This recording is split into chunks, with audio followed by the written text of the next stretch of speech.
Chimu's Chemistry, an online platform that will make your chemistry. आपण finally standard 11th start करतोय. 11th स्टँडर्डचा topic number 1 some basic concepts of chemistry. हा chapter चालू करण्याचं reason हे आहे की हा MST CET मध्ये पण वेटेज आहे आणि बेसिक्स ऑफ केमिस्ट्री जोपर्यंत माहिती नाही तोपर्यंत आपण पुढच्या केमिस्ट्रीचा स्टडी करणं म्हणजे एक चॅलेंज एक्सेप्ट करण्यासारखं. सो आपण 12th स्टँडर्डचा सगळा पोर्शन सिलेबस कंप्लीट केलाच आहे, बट त्याच सोबत 11th स्टँडर्डचे इम्पॉर्टंट टॉपिक्स मी YT वरती अपलोड करत राहील. Without wasting time let us start. What is chemistry?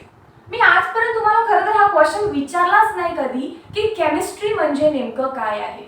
So chemistry is nothing but study of matter. मॅटरचा अभ्यास करणं म्हणजे chemistry. What is matter? Anything around you that you can see, that you can touch, that you can feel is matter. Yes or no?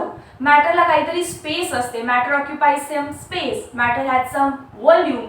So तुम्ही या वॉचला touch करताय किंवा तुम्ही हवेला फील करताय. तुम्ही ब्लॅकबोर्डला टच करू शकताय, म्हणजे मी टच करू शकते, मी चॉकला टच करू शकते. या सगळ्या गोष्टी माझ्या आजूबाजूच्या मॅटर आहेत. आणि या प्रत्येक गोष्टीचा अभ्यास करणं म्हणजे कसा अभ्यास करणं, तर हा चॉक कसा दिसतो, फिजिकल प्रॉपर्टी, कशापासून बनलाय, calcium carbonate, chemical composition. So याच्या फिजिकल प्रॉपर्टीज ॲज वेल एज याच्या केमिकल प्रॉपर्टीज ऑब्झर्व करणं, त्यांचा स्टडी करणं. आणि या चॉकला मी पाण्यात टाकलं तर काय होईल, या चॉकला मी ॲसिडमध्ये टाकलं तर काय होईल, बेसमध्ये टाकलं तर काय होईल, म्हणजेच काय याच्या फिजिकल आणि केमिकल प्रॉपर्टीज ऑब्झर्व करतीये ड्युरिंग अ रिॲक्शन. मॅटरचा अभ्यास करणं म्हणजे त्याच्या फिजिकल प्रॉपर्टीजचा अभ्यास करणं, त्याच्या केमिकल कंपोजिशनचा अभ्यास करणं आणि तो रिॲक्शन्स कशा देतो, फिजिकल रिॲक्शन्स किंवा केमिकल रिॲक्शन्स कशा देतो याचा प्रॉपरली स्टडी करणं is nothing but chemistry. So definition कशी लिहितो? स्टडी ऑफ मॅटर म्हणजेच कशाचा? Its physical and chemical properties, its physical and chemical changes it undergoes under different condition is called chemistry. Is a definition of chemistry.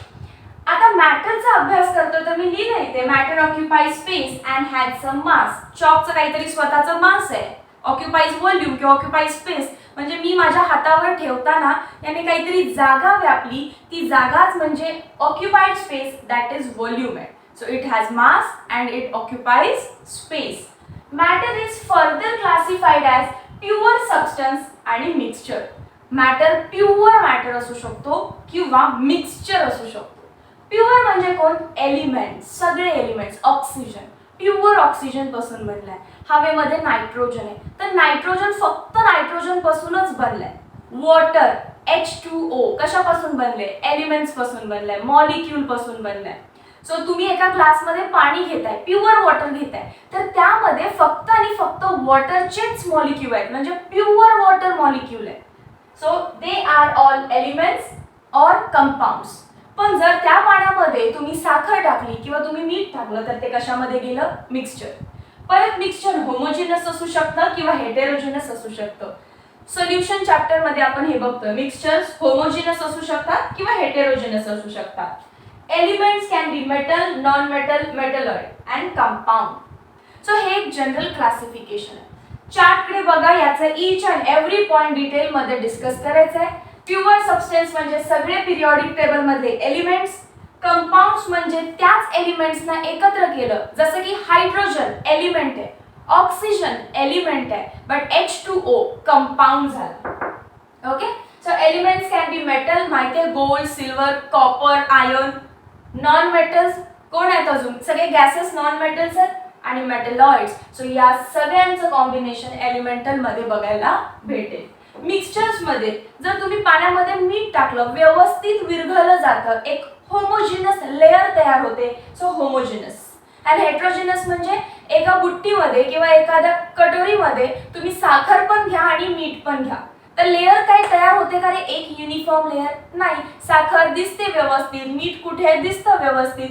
So that is heterogeneous. आता केमिस्ट्रीच्या branches. Nature of chemistry म्हणजे branches of chemistry. केमिस्ट्रीमध्ये आपण organic केमिस्ट्रीला एक vast and volatile chemistry असं म्हणतो. Chemistry of carbon compounds. Carbon and it's compound is called organic chemistry. Carbon सोडून दुसरे जे कंपाऊंड्स आहेत, अदर कंपाऊंड्स, त्यांचा अभ्यास करणं म्हणजे इनऑर्गॅनिक केमिस्ट्री. आपल्या नेचरमध्ये ज्या काही मॅटरचा फिजिकल स्टडी आपण करतोय, नेचरमध्ये काय लॉज आहेत त्या सगळ्याचा अभ्यास करतो है ना. एनर्जी लॉ होता, first law of thermodynamics, second law of thermodynamics. So या सगळ्या प्रॉपर्टीज नेचरमधले लॉ, नेचरमध्ये एखादा मॅटर फिजिकली कसा बिहेव करतो, फिजिकल केमिस्ट्री. ॲनालिटिकल केमिस्ट्रीमध्ये आपण प्रोसेसेस शिकतो, आपण काय शिकतो, मशीनचं वर्किंग शिकतो. So this is analytical chemistry, various मशीन्सचा अभ्यास करणार आहे. आणि बायोकेमिस्ट्रीमध्ये आपण biological processes, biological but chemical, biological reactions but they are also chemical reactions है ना. सो बायोकेमिस्ट्रीमध्ये आपल्या बॉडीमध्ये होणाऱ्या केमिकल रिॲक्शन्स आपण डिटेलमध्ये करतो. 12th स्टँडर्डमध्ये ऑर्गॅनिक केमिस्ट्री आहे, इनऑर्गॅनिक आहे, फिजिकल आहे. ॲनाचा अगदी थोडंसं पोर्शन असतो ॲक्च्युली 11th स्टँडर्डमध्ये, अगदी थोडासा पोर्शन आहे, याच्यावरती 11th-12th एवढं फोकस राहत नाही. अँड बायोकेममध्ये एखाद दुसरा टॉपिक आपण बघतो, जसं की बायोमॉलिक्युल्स स्टँडर्ड 12th टॉपिक आहे. सो या सगळ्या ब्रांचेसना आपण इन डिटेलमध्ये बघायचं आहे. या ब्रांचेस क्लिअर असतील, हा चार्ट इन डिटेलमध्ये शिकूया. आणि आज आपण chemistry standard 11 chapter number 1 lecture number 1 ला खऱ्या अर्थानं सुरुवात करू. Take a screenshot.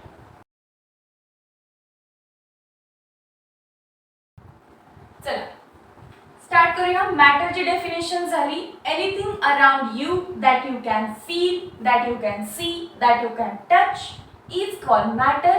Matter has mass and it occupies space. Matter is further classified into two parts, pure substance and mixture. What are pure substance? असे substance की ज्यांचं chemical composition very definite असतं. Water म्हणजे 2 hydrogen 1 oxygen fix. Oxygen म्हणजे 2 ऑक्सिजनचे molecules O2 fix. Nitrogen gas म्हणजे N2 fix. So हे काय झालं, कंपोजिशन फिक्स जेव्हा असतं. Methane CH4 fix. कंपोजिशन जेव्हा फिक्स असतं तेव्हा तो असतो प्युअर सबस्टन्स. गोल्ड म्हणजे काय, फक्त गोल्डचे पार्टिकल्स.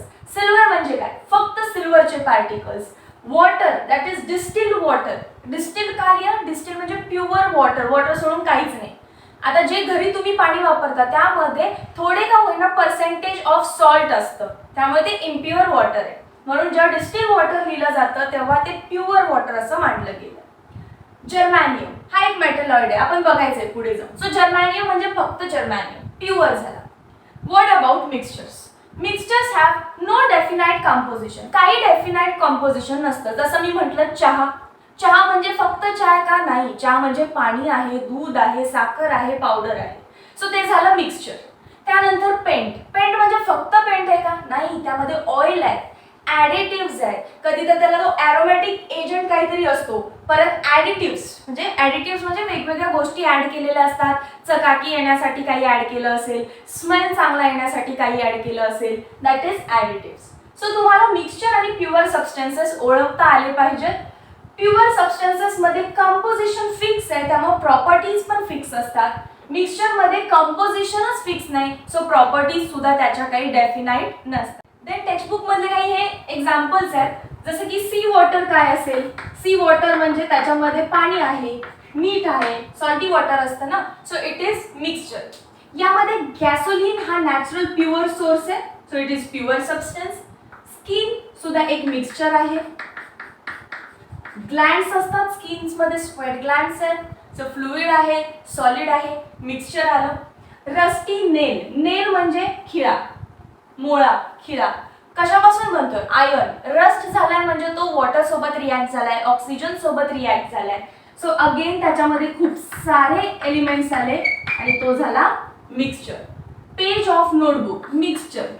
खूप साऱ्या ऑर्गॅनिक कंपाऊंड्स पासून बनला असेल ना, ट्री असल्यामुळे. आणि डायमंड प्युअर. सो प्युअर कोण आहे यामध्ये, फक्त diamond and gasoline. Diamond and gasoline, बाकी सगळे मिक्सचर्स आहेत. So in detail pure substance and mixtures me very clear केलं. आता आपण प्युअर सबस्टन्सना डिटेलमध्ये शिकून घेऊ, पण हे एक्झाम्पल्स आधी तुमच्या नोटबुकमध्ये लिहून घ्या.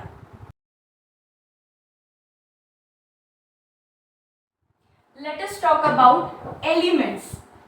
Pure substances are further classified as elements and compounds. आता मी पहिला एलिमेंट्स बद्दल बोलेन आणि परत elements are classified as metal, non metal, metalloid जे तिकडे शिकतो. एलिमेंट म्हणजे काय? पिरियॉडिक टेबलमध्ये जे सगळे एलिमेंट्स आहेत. ओके, सगळे एलिमेंट्स आहेत, कारण एकतर ते प्युअर आहेत. Hydrogen pure, helium pure, lithium, beryllium, boron, carbon, nitrogen, oxygen, fluorine, neon सगळे प्युअर. लास्ट पर्यंत all are pure. And main thing, you cannot break it down into more simpler substance. हायड्रोजनला break करा म्हटलं, कशामध्ये break कराल? काही दुसरा substance तयार होतो का? हायड्रोजनला ब्रेक केला आणि हा एलिमेंट भेटला, नाही होत ना. हायड्रोजनला तुकडे करा, तो हायड्रोजनच राहणार आहे. So pure substance that cannot be broken down into simpler substance by ordinary chemical change. Normal chemical changes करून तुम्ही जेव्हा त्याला ब्रेकडाऊन करून सुद्धा तो तसाच राहतो, चेंज होत नाही, तर त्याला आपण म्हणणार एलिमेंट्स. सो पिरियॉडिक टेबलमध्ये जे दिसतात ते सगळे एलिमेंट्स आहेत. आता त्या पिरियॉडिक टेबलमधल्या एलिमेंट्सना मी ॲज अ मेटलॉइड आणि नॉन मेटल असं क्लासिफाय करू शकते. मेटल्स म्हणजे कोण? जे गुड कंडक्टर आहेत त्यांना मेटल म्हणायचं. त्यांच्याकडे एक विशिष्ट अशी लस्टर असते, चकाकी असते. मेटल चकाकत असतो, चमकत असतो, जसं की गोल्ड. डक्टाईल म्हणजे तुम्ही त्याची वायर बनवू शकताय, म्हणून तर हे ज्वेलरीज आपण घालू शकतो ना, त्याला व्यवस्थित वायरमध्ये आपण माउल्ड करू शकतो. किंवा इलेक्ट्रिक सप्लाय आपल्या घरामध्ये कॉपर वायरचा दिलाय, तर ती कॉपरची वायर बनवली आहे. Malleable, they can be moulded into thin sheet. त्यांच्या थिन शीट्स बनवू शकतो, पत्रे बनवू शकतो ना आपण, ॲल्युमिनियमचे पत्रे असतात, मेटल शीट्स आहेत त्या. सो एखाद्या मेटलला तुम्ही वायर बनवू शकता किंवा त्याचा थिन शीट बनवू शकता, त्यालाच म्हणायचं डक्टाईल अँड मेलिएबल. या 4-5 प्रॉपर्टीज असतील तर त्याला मेटल म्हणायचं. मेटल्स जनरली सॉलिड असतात, पण एक्सेप्शन Hg म्हणजे कोण? Mercury is liquid at room temperature. Mercury हा एकटाच असा आहे की जो मेटल आहे पण लिक्विड आहे. परत आपण मेटल्सना जनरली हार्ड मानलंय, हार्ड सॉलिड्स. पण सोडियम, पोटॅशियम हे जे मेटल्स आहेत ते सॉफ्ट सॉलिड आहेत. सॉफ्ट म्हणजे तुम्ही नाईफने कट पण करू शकताय. लॅबमध्ये जेव्हा जाल एका कोपऱ्यामध्ये ना असा केरोसिन मध्ये स्टोर्ड सोडियम दिसणार आहे तुम्हाला, आणि त्याच्या शेजारी सुरी असते. सुरीने आपल्याला सोडियम कट करायचं आहे, कारण एक्सपेरिमेंटमध्ये लागत असतो आपल्याला. तर मग तो सॉफ्ट आहे म्हणून तर सुरीने कट होतो ना.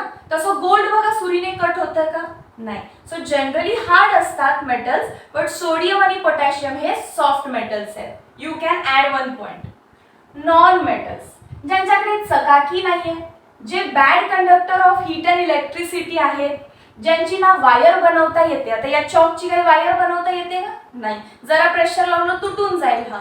सो तो काही ब्रिटल असतो, ठिसूळ असतो, म्हणजे पडला फुटला, ठिसूळ असतो, ब्रिटल असतो. ना वायर बनते ना पत्रा बनतो. बॅड कंडक्टर असतात, चकाकी सुद्धा नसते, तर त्याला म्हणायचं नॉन मेटल. सगळे गॅसेस नॉन मेटल आहेत, सगळे गॅसेस नॉन मेटल आहेत. I2 हा कोण आहे? सॉल्ट आहे, पण कसला सॉल्ट आहे? नॉन मेटलिक सॉल्ट आहे. N2, कार्बन एक्सेट्रा, Cl2 सगळं सगळं बाकी तुम्हाला ओळखता येतं. मेटलमध्ये मी काही एक्झाम्पल द्यायची गरज नाही. Gold, copper, silver, iron, nickel सगळे मेटल्स आहेत. मेटलॉइड असे पण काही सबस्टन्स आहेत की काही प्रॉपर्टी मेटल सारखे दाखवतात, म्हणजे गुड कंडक्टर असतील पण चकाकी नाहीये. काय म्हटलं मी? गुड कंडक्टर असतील पण चकाकी नाहीये. मग असे सबस्टन्स काय झाले रे? Some substance have properties intermediate between metals and non metals. They are called as metalloids or semi metals. त्यांना आपण सेमी मेटल्स किंवा मेटलॉइड्स असं म्हणणार.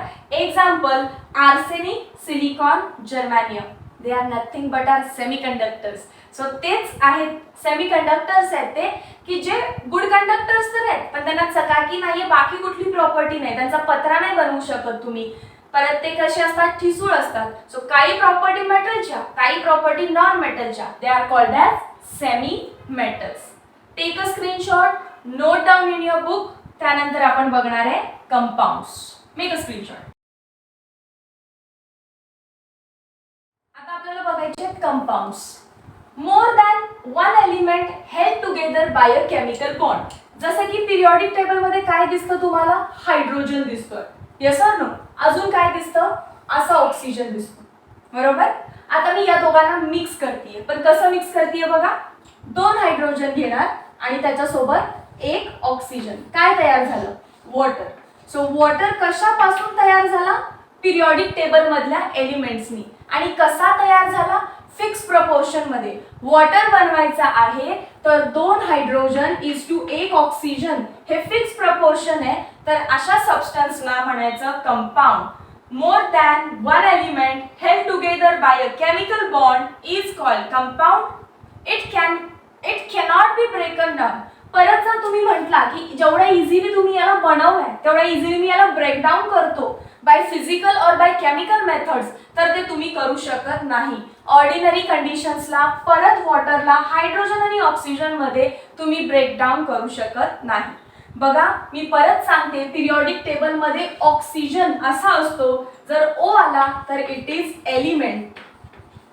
पण नॅचरली तुमच्या आजूबाजूला जो ऑक्सिजन आहे तो O2 आहे. जर O2 आहे म्हणजे 2 O एकत्र आलेत, 2 एलिमेंट एकत्र आलेत, तर हा काय झाला? Compound. So just understand the difference between element. म्हणून मी म्हटलं पिरियॉडिक टेबल मध्ये काय दिसतंय? पिरियॉडिक टेबल मध्ये तुम्ही O2 नाही लिहित, O लिहिताय. पिरियॉडिक टेबल मध्ये तुम्ही H2 नाही लिहित, H लिहिताय. पिरियॉडिक टेबल मध्ये तुम्ही Cl लिहिताय, क्लोरीन. This is element. पण जेव्हा तो नॅचरली बघताय तुम्ही तो Cl2 असतो विच इज कंपाऊंड. 2 एकत्र आले तर काय झाला? कंपाऊंड. आणि हे 2 एकत्र येतात तेव्हा ते 2 एकत्र एका केमिकल बॉन्डिंगमुळे एकत्र आलेले असतात. ते बॉन्डिंग तिथं असतं त्यामुळे त्यांना आपण परत सेपरेट करू शकत नाही. Got the difference between element and compound? Hydrogen element, oxygen element, brought together water बनला विच इज कंपाऊंड. लगेच मिक्सचर्स बघा. आता ते पण मिक्सचरच वाटतंय ना. हायड्रोजनला ऑक्सिजन मध्ये मिक्स केलं, वॉटर तयार झालं. पण त्याला मी कंपाऊंड म्हणतीये आणि मिक्सचर तर वेगळेच आहेत. असं का? बघा main reason, 2 or more substances mixed together. Mix तर करायचं आहे but in no fix proportion. काहीही फिक्स प्रपोर्शन नसतं तिथे.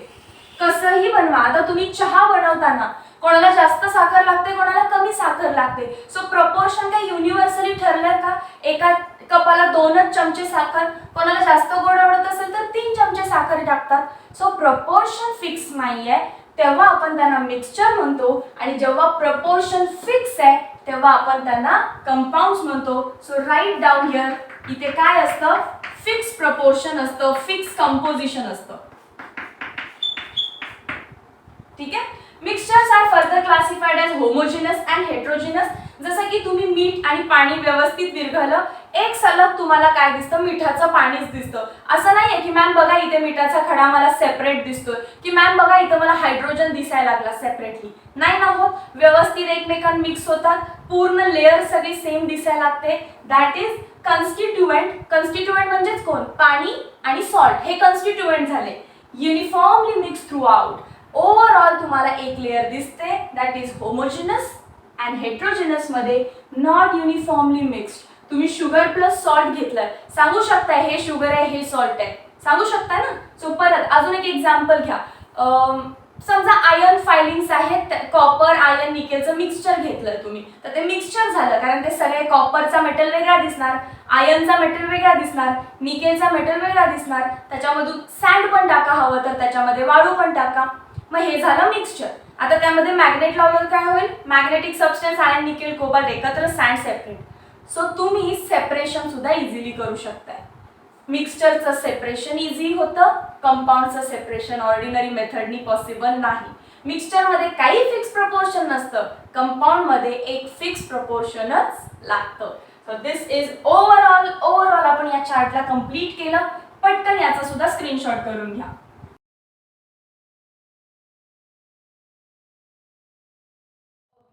नेक्स्ट पॉइंट आहे आपला स्टेट्स ऑफ मॅटर. तुम्ही मॅटरची डेफिनेशन बघितली. आता मॅटरला क्लासिफाय करतेय मी. It can be solid, liquid या फिर गॅस. सॉलिड तुम्हाला माहिती आहे, particles are very closely arranged and they have strong intermolecular force. त्यांना आपण सॉलिड म्हणतोय. जेव्हा पार्टिकल्स जर असे काय होतात थोडेसे एकमेकांपासून लांब जातात आणि लांब गेला का लांब गेले फोर्स कमी असल्यामुळे स्ट्रॉंगेस्ट फोर्समुळे ते एकमेकांच्या जवळ आहे. जरा फोर्स त्यांचा वीक झाला तर ते पार्टिकल्स एकमेकांपासून दूर गेले अँड हेन्स ते फ्लो करू शकतात. म्हणून त्यांना कॅटेगरी काय दिली आपण लिक्विड. पाणी फ्लो होतं लिक्विड का मॉलिक्युल्स तेवढेच काय आहेत एकमेकांपासून दूर आहेत. आणि गॅस बद्दल काय गॅस तर इकडे या रूम मध्ये एक गॅसचा मॉलिक्यूल या कोपऱ्यात तर कुठे मध्ये तर दुसऱ्या कोपऱ्यात कुठला त्या कोपऱ्यात इतके दूर दूर ॲटम्स असतात दूर दूर मॉलिक्युल्स असतात कारण त्यांच्यामध्ये खूप कमी इंटरॅक्शन आहे. पुढे जाऊन जेव्हा तुम्ही गॅसेसला इन डिटेल मध्ये शिकाल तेव्हा आयडल गॅसेस नावाची कन्सेप्ट आहे. आयडल गॅसेस मध्ये असे गॅसेस आहेत की ज्यांच्यामध्ये अजिबातच इंटरॅक्शन नाही म्हणजे या मॉलिक्यूल हा मॉलिक्यूलला खेचणारच नाही किंवा हा ॲटम या ॲटमला खेचणारच नाही. Zero interactions. पण इथं मी लिहिले व्हेरी लेस कारण माझा काय आयडल गॅस नाहीये मी नॉर्मल गॅस बद्दल आता बोलतीये. So strongest intermolecular force very weak intermolecular force आणि लिक्विडचा कसा असतो त्या दोघांच्या मध्ये that is intermediate. Solid, liquid and gases are states of matter which can be interconvertible into each other. सॉलिडचं लिक्विड करायचं असेल तर तुम्ही त्याला हीट करा. लिक्विडचं गॅस करायचं असेल परत त्याला हीट करा. गॅस पासून लिक्विडकडे जायचं असेल तर अंडर प्रेशर त्याचं कूलिंग करताय. लिक्विडचं सॉलिड करायचं असेल तरी पण तुम्ही त्याला कूल करताय. सो ते एकमेकांमध्ये इंटर कन्वर्ट होतात आणि तुमचं एक्झाम्पल सुद्धा तुम्ही घेऊ शकताय जसं की आईस हीट केल्यानंतर कशामध्ये जाईल तो लिक्विड वॉटर मध्ये आणि त्याच्यानंतर अजून हीट केलं बॉईल केल्यानंतर तो कशामध्ये जाईल वेपर फेज मध्ये. वेपरला जेव्हा तुम्ही कंडेन्स कराल तेव्हा कशामध्ये येतील ते लिक्विड आणि परत लिक्विडला जर प्रेशर अप्लाय करताय म्हणजे कूल करताय तर ते कशामध्ये जाईल आईस मध्ये. सो बोथ वे मध्ये इंटरकन्व्हर्टिबल आहे. Properties of matter and measurement. Matter काय आहे समजलं. मॅटरचे 3 कॅटेगरीज समजल्या सॉलिड म्हणजे लिक्विड म्हणजे गॅस म्हणजे.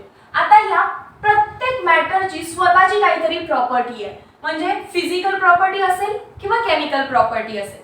जसं की तो दिसतो कसा त्याचा कलर काय आहे त्याला वास आहे का म्हणजेच ओडर आहे का त्याचा मेल्टिंग पॉइंट किती आहे त्याचा बॉइलिंग पॉइंट किती आहे त्याची लेंथ किती आहे त्याची ब्रेथ किती आहे त्याचं मास किती आहे डेन्सिटी किती आहे. सो या सगळ्या त्याच्या प्रॉपर्टीज आहेत. काही प्रॉपर्टीजना आपण फिजिकल प्रॉपर्टीज म्हणतोय काही प्रॉपर्टीजना आपण केमिकल प्रॉपर्टीज म्हणतो. वाय फिजिकल प्रॉपर्टीज कारण केमिकल रिॲक्शन न करता सुद्धा तुम्हाला त्यांच्या या प्रॉपर्टीज डिटरमाइन करता येतात. या चॉकचा मला जर कलर हवा असेल तर पिंक कलर आहे दिसतोय फिजिकल काही रिॲक्शन केली नाही दिसला. याचा ओडर याचा वास बघायचा रिॲक्शन करावी लागते नाही. याचा मेल्टिंग पॉइंट याचा बॉइलिंग पॉइंट काढायचा आहे तर मात्र मी काय करेन केमिकल रिॲक्शन नाही करते फिजिकल प्रोसेस करते याला हिटिंग करतेय तर ह्याचं हिटिंगची प्रोसेस जी आहे ती फिजिकल प्रोसेस करते. रिॲक्शन म्हणजे काय याच्यासोबत कोणाला तरी रिॲक्ट करा ऑक्सिजनला रिॲक्ट करा कार्बन डायऑक्साईडला रिॲक्शन करा तर ही रिॲक्शन असते. आणि जेव्हा रिॲक्शन होते तेव्हा ती जाते केमिकल प्रॉपर्टीज मध्ये. जसं की कोलला बर्न करताय इन प्रेझेन्स ऑफ एअर तर एअर मधलं ऑक्सिजन कोळशासोबत रिॲक्ट होतो आणि कार्बन डायऑक्साईड एक नवीनच कंपाऊंड तयार करतोय. डिफरंट दिसतोय. मी मेल्टिंग पॉइंट जेव्हा चेक करत असते तेव्हा सबस्टन्स ओरिजिनली तसाच राहतो. बॉइलिंग पॉइंट जेव्हा चेक करते ओरिजिनल सबस्टन्स तसाच राहतोय. So no change in chemical composition म्हणजेच फिजिकल प्रॉपर्टीज. पण इथं मी रिॲक्शन केली आणि मला नवीन प्रोडक्ट भेटला दिस इज केमिकल प्रॉपर्टी. आता या ज्या प्रॉपर्टीज मी लिहितीये फिजिकल मध्ये त्या सगळ्या मेजरेबल किंवा नॉन मेजरेबल असतात. कलर मेजर करतो का नाही. ओडर मेजर करू शकतो का नाही. Melting point boiling point count करतो एक टिपिकल व्हॅल्यू असते 100 degree Celsius 0 degree Celsius. So काही प्रॉपर्टीज मेजर करू शकतो दे आर मेजरेबल प्रॉपर्टीज काही नाही करू शकत नॉन मेजरेबल प्रॉपर्टीज. पण आता all over the world wide science शिकताय तर एक स्टँडर्ड युनिट्स पाहिजे एखादी गोष्ट मेजर करायची असेल तर. मग त्याच मेजर्सना आपण काय म्हणतो units. The arbitrarily decided and universally accepted the main words universally accepted all over the world जरी तुम्ही गेला तर लेंथला मीटर, सेंटीमीटर, किलोमीटर याच युनिट्स मध्ये आपण काउंट करतो. सो त्यांनाच काय झालं, ते accepted standards are called as units. जे standard thing all over the world आपण एक्सेप्ट केली आहे to measure the properties are called as units. परत युनिट्सच्या 2-3 सिस्टीम आहेत, CGS, MKS, SI, आणि त्या सिस्टीम वरून आता आपण सगळे युनिट्स इन डिटेल बघायचे. पण त्याआधी याचा स्क्रीनशॉट करा.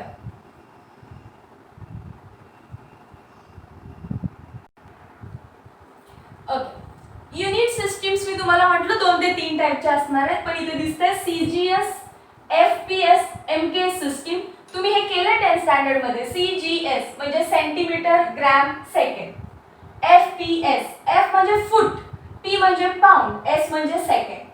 मीटर, K म्हणजे किलोग्रॅम, S म्हणजे सेकंड. सो सेंटीमीटर, फूट, मीटर काय मोजतो आपण, लेंथ मोजतो. ग्रॅम, पाउंड, किलोग्रॅम काय मोजतो, मास. सेकंड सेकंड सेकंड हे काय आहे, टाइम. सो हे युनिट्स कशाच्या बेसिस वरती केलेले होते, length, mass, time as a standard. परत आलं एक SI unit, international system of units. SI म्हणजे इंटरनॅशनल सिस्टीम ऑफ युनिट्स, हा त्याचा फुल फॉर्म आहे. SI सिस्टीम नुसार आपण सगळ्या क्वांटिटीजना 2 युनिट्स मध्ये क्लासिफाय केलं, फंडामेंटल युनिट्स आणि डिराइव्ड युनिट्स. ज्या काही प्रॉपर्टीज आहेत, जसं की देयर आर 7 फंडामेंटल युनिट्स. कोणते कोणते, length, mass, time, electric current, temperature, amount of substance, luminous intensity. हे स्टँडर्ड आहेत, हे असायलाच पाहिजेत. त्यामुळे आपण पुढच्या क्वांटिटीज डिराइव्ह करू शकतो. जसं की density, density is mass upon volume. So mass upon volume, but again volume is length into breadth into height, nothing but length. सगळ्या लेंथच आहेत ना, या सगळ्या लेंथच आहेत. सो लेंथ जेव्हा 3 वेळा मल्टिप्लाय करतो तेव्हा एक नवीन क्वांटिटी तयार होते, व्हॉल्यूम. मासला जेव्हा व्हॉल्यूमने डिवाइड करतो एक नवीन क्वांटिटी तयार होते, डेन्सिटी.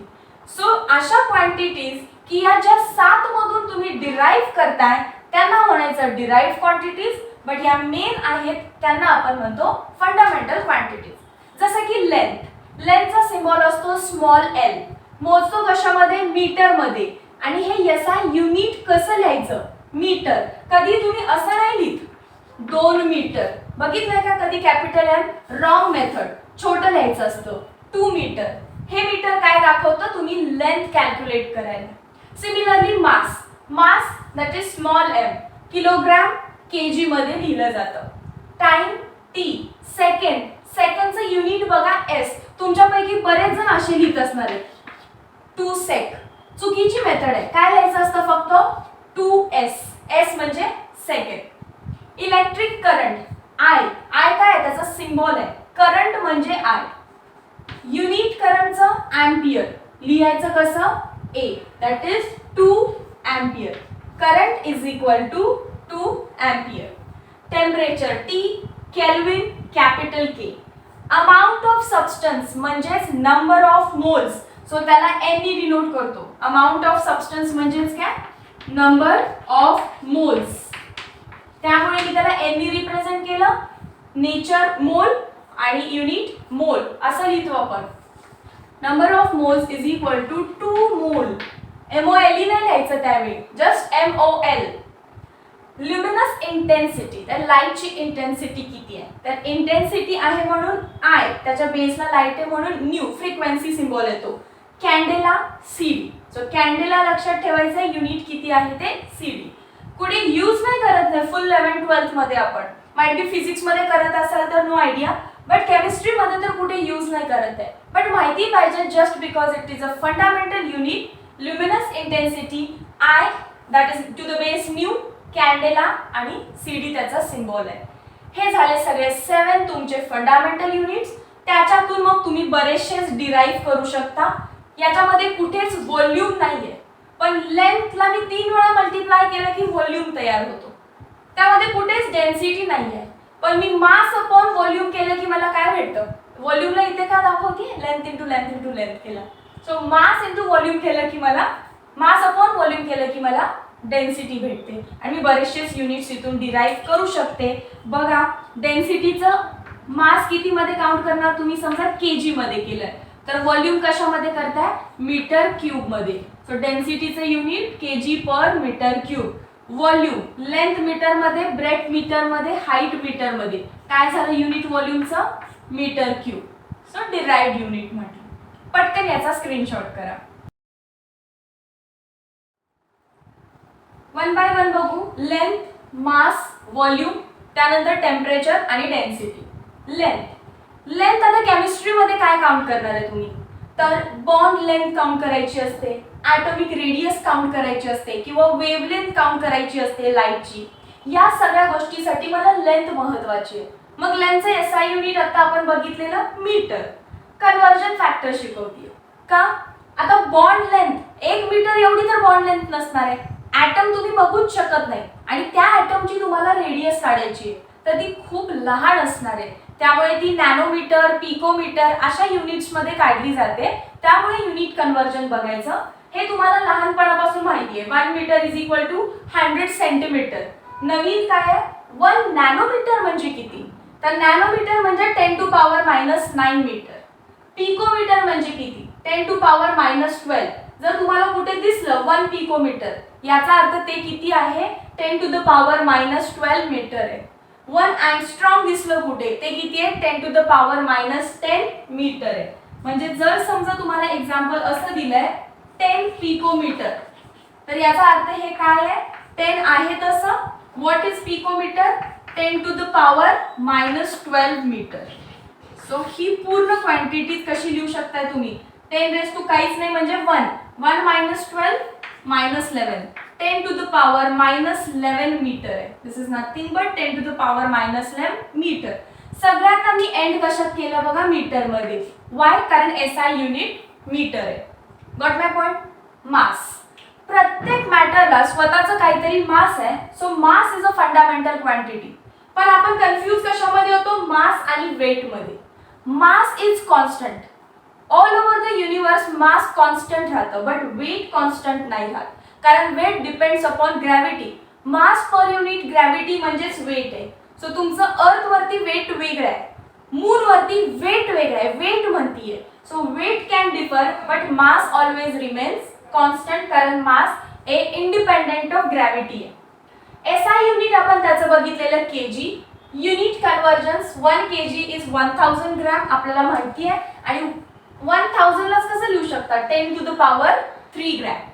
व्हॉल्यूम, व्हॉल्यूम म्हणजे space occupied by 3 dimensional object. मी एक 3 डायमेन्शनल ऑब्जेक्ट आहे, मी आता इथे उभी आहे तर मी काहीतरी जागा ऑक्युपाय करतेय, तर या स्पेसलाच आपण व्हॉल्यूम असं म्हणतो.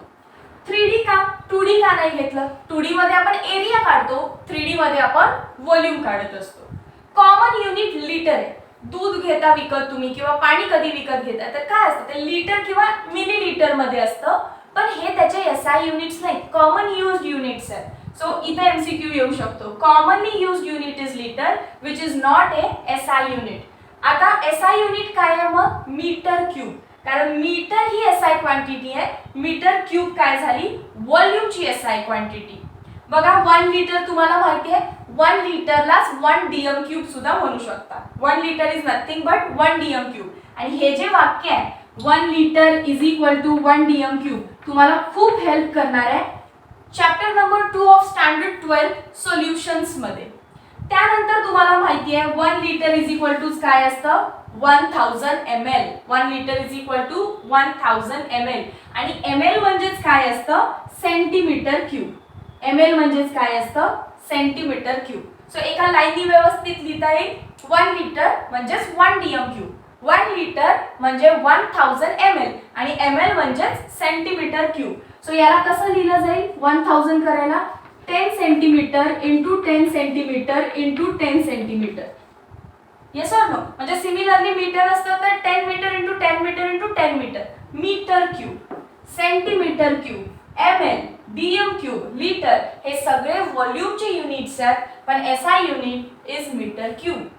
लिक्विडचा जर व्हॉल्यूम तुम्हाला कॅल्क्युलेट करायचा असेल तर त्याचा जो काही शेप आहे तो स्वतःचा इंडिपेंडेंट काही नसतो. ज्याच्यामध्ये त्याला पोर कराल त्याचा तो शेप घेतो. सो आपण काय केलंय, लॅबोरेटरी मधले हे ॲपॅरेटस आहेत, ग्रॅज्युएटेड सिलेंडर तुम्ही इमेज बघू शकताय, त्यानंतर पिपेट, ब्युरेट, व्हॉल्युमेट्रिक फ्लास्क, हे ॲपॅरेटस आहेत की ज्यांच्यावरती मार्किंग असतं, लाईन्स असतात, स्केल असते. एक 25 ml ची पिपेट, 30 ml ची पिपेट, 25 ml किंवा 250 ml चा व्हॉल्युमेट्रिक फ्लास्क, 250 ml ची ब्युरेट, 500 ml चं ग्रॅज्युएटेड सिलेंडर. सो हे काय आहे, त्याच्यावरती मार्किंग केलंय की तेवढं भरलं की ते व्हॉल्यूम आपण त्याचा कॅल्क्युलेट करू शकतो. लिक्विडचा volume can be calculated using this apparatus. पटकन स्क्रीनशॉट करा याचा.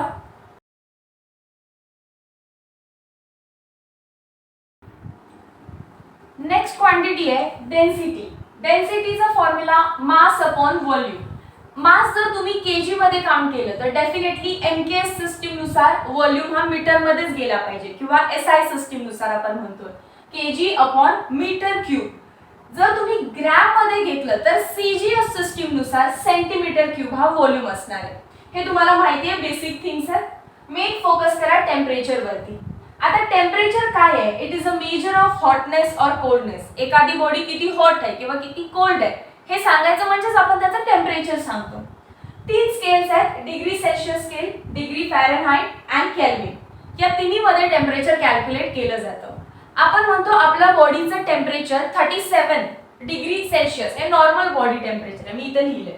तर तेच तुम्ही जर डिग्री सेल्सिअस मध्ये काउंट करत असाल तर फॅरनहाइट मध्ये किती आहे बघा, केल्विन मध्ये किती आहे बघा, कॅल्क्युलेट करू शकता. मी म्हणतेय 37 डिग्री सेल्सिअसचं कन्वर्जन फॅरनहाइट मध्ये करा. काहीतरी फॉर्म्युला पाहिजे ना, तो फॉर्म्युला इथे आहे. पुट करा 37 इथं, 37 × 9/5 + 32. तुम्हाला फॅरनहाइट मधली व्हॅल्यू लक्षात येईल. So degree Fahrenheit and degree Celsius मध्ये इंटर कन्वर्जन करायचं असेल तर degree Fahrenheit is equal to 9/5 × degree Celsius + 32. इथली व्हॅल्यू भेटेल. इथून तुम्हाला समजा 0 डिग्री म्हणजे काय सांगितलं, 37 सांगितलेलं केल्विन मध्ये न्या. काय करताय, 273.15 ऍड करायचं. सो केल्विन काढताना डिग्री सेल्सिअस मध्ये 273.15 ऍड केल्यानंतर इंटर कन्वर्जन्स होत असतात.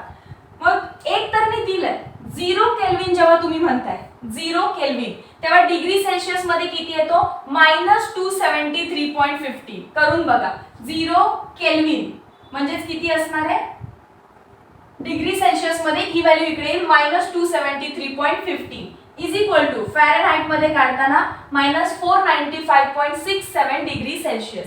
तसं बॉडी टेम्परेचरचं मी आता सांगितलं 37 डिग्री सेल्सिअस. बाकीच्या 2 स्केल्स मध्ये तुम्ही काढताय. Boiling point of water 100 degree Celsius. Temperature in Kelvin पण मी लगेच काढू शकते, 373.15 केल्विन. तुम्ही फॅरनहाइट मध्ये काढा, किती degree Fahrenheit. Freezing point of water 0 degree Celsius. Kelvin मध्ये काढा, फॅरनहाइट मध्ये काढा. कन्वर्जन आहेत किंवा डायरेक्टली पेज नंबर 4 ओपन करा, स्टँडर्ड 11 ची टेक्स्ट बुक. तिन्ही स्केल्स तुम्हाला एकमेकांसमोर दिले, तिथं व्हॅल्यू बघायची आणि तिघांचे व्हॅल्यूज लिहून ठेवायच्या.